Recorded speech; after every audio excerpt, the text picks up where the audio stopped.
وعلیکم السلام ورحمۃ اللہ وبرکاتہ۔ محترم بھائی کا سوال ہے کہ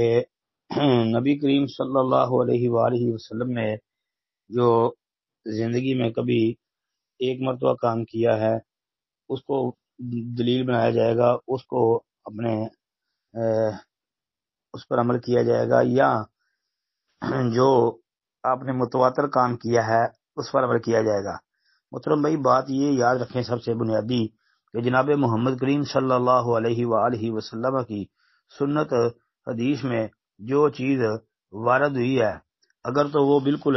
صحیح بات ہے اور ایسی بات کہ جو نبی کریم صلی اللہ علیہ وسلم تک پہنچتی ہو، مطلب دوسرے لفظوں میں یہ کہہ لیں کہ آپ کی سنت کی جو 3 قسمیں بیان کی جاتی ہیں، سنت قولی، سنت فعلی اور سنت تقریری، اگر تو نبی کریم علیہ الصلوۃ والسلام کے قول سے، آپ کے عمل سے یا آپ کی تقریر سے جو ہے وہ چیز ثابت ہو جائے، اس کا ثبوت مل جائے، تو وہ چاہے زندگی میں آپ نے ایک دفعہ ہی عمل کیا ہو اور وہ سنت کا وجود اگرچہ ایک دفعہ کا ہی ہو تو اس پر عمل کیا جا سکتا ہے۔ ہاں، یہ بس یاد رکھیں کہ آپ علیہ الصلوۃ والسلام نے اسے منع نہ کیا ہو یا وہ حکم منسوخ نہ ہو چکا ہو وغیرہ۔ باقی یہ نہیں کہا جا سکتا کہ یہ عمل آپ علیہ الصلوۃ والسلام نے ہمیشہ کیا ہے تو اسی کو جو ہے دیکھا جائے گا اور اسی کے مطابق عمل کیا جائے گا، اور جو زندگی میں ایک دفعہ کام کیا ہے تو اس کو ترک کر دیا جائے گا، ایسا نہیں ہے جی۔ ایسا کوئی اصول میرے علم کے مطابق نہیں ہے جی۔ کوئی ایسا عمل بھی ہوتا ہے کہ نبی علیہ الصلوۃ والسلام نے صرف ایک مرتبہ کیا ہے تو بعض اوقات اس کے بعد آپ نے وہ عمل نہیں کیا تو اس کے مطابق بھی بندہ عمل کر سکتا ہے، بالکل کیا جا سکتا ہے۔ اور بعض اوقات یہ بھی ہوتا ہے کہ نبی صلی اللہ علیہ وآلہ وسلم نے ایک عمل جو ہے وہ متواتر کیا ہے، ایک جو ہے وہ متواتر نہیں کیا، تو دونوں پر ہی عمل ہو سکتا ہے، اور اس کی بڑی مثالیں موجود ہیں۔ تو اور اسی تناظر میں وہ ناسخ منسوخ والی بات بھی سمجھ لیں کہ جس طرح نبی صلی اللہ علیہ وآلہ وسلم نے اپنے صحابہ کو ایک مرتبہ یہ بات کہی تھی کہ جس طرح آپ نے اپنے آخری عمل اور پہلے عمل کے حوالے سے بات کی ہے نا، تو آخری عمل کو بنیاد بنایا جائے گا، کیا کیا جائے گا، تو اس کو اس انداز میں سمجھ لیں کہ نبی صلی اللہ علیہ وسلم نے صحابہ سے کہا کہ قربانی کا گوشت کوئی بھی 3 دن سے زیادہ نہ استعمال کرے، مطلب 3 دن کے اندر قربانی کا گوشت ختم ہو جانا چاہیے۔ تو نبی علیہ الصلوۃ والسلام کے صحابہ نے اس کے بعد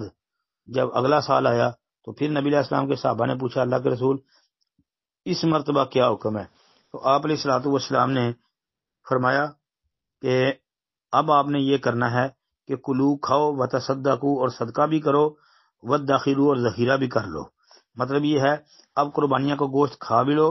اور قربانیوں کے گوشت کو صدقہ بھی کرو، یعنی غربا مساکین کو بھی کھلاؤ جیسا قرآن میں بھی موجود ہے، اور اس کو ذخیرہ بھی کر لو، یعنی جمع کر لو، بعد میں جب دل کرے کھاتے رہنا۔ تو مطلب یہ ہے کہ وہ پہلے والا حکم جو تھا کہ 3 دن کے اندر ختم کرنا ہے وہ منسوخ ہو چکا جی۔ ھذا ما عندی واللہ اعلم۔ السلام علیکم ورحمۃ اللہ۔ وعلیکم السلام ورحمۃ اللہ وبرکاتہ۔ جی محترم بھائی جان، آپ نے کہا کہ میرے حوالے سے کہ میں نے اس حدیث کو ضعیف قرار دیا جس میں یہ ہے کہ غسل جو جمعے کا ہے وہ گناہوں کو کھینچ لیتا ہے۔ جی یہ روایت طبرانی کبیر وغیرہ کی ہے نا، ہاں یہ تو سندن ضعیف ہے، ثابت نہیں ہے، بلکہ اس کو تو منکر کہا ہے، جس طرح کہ میں نے اس کا جواب دیا تھا۔ البتہ باقی آپ کا سوال کہ جمعے کے دن غسل کے حوالے سے، جی بالکل نبی کریم صلی اللہ علیہ وآلہ وسلم کی حدیث ہے، بلکہ آپ علیہ الصلوۃ والسلام نے تو یہ فرمایا ہے کہ الغسل یوم الجمعۃ واجب علی کل مختلم، کہ ہر بالغ پر جمعے کا غسل جو ہے وہ واجب ہے، جی ضروری ہے، لازمی ہے جی۔ یہ حدیث موجود ہے۔ اس کے علاوہ بھی جمعے کے غسل کے حوالے سے احادیث موجود ہے۔ البتہ صرف اہل علم کے اندر یہ اختلاف ہے، بعض اہل علم و فضل یہ ہے وہ جمعے کے غسل کو فرض قرار دیتے ہیں، بعض جو ہے وہ فرض تو نہیں کہتے ہیں کہ یہ مستحب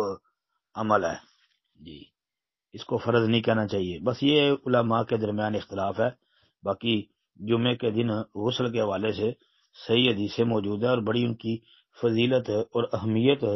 حدیث میں وارد ہوئی ہے جی۔ اس حوالے سے ابو داود وغیرہ کی وہ حدیث بھی صحیح یاد رکھ لینا کہ جو بندہ جمعے کے دن غسل کرتا ہے، خود بھی غسل کرتا ہے، زیر اثر لوگوں کو غسل کرواتا ہے،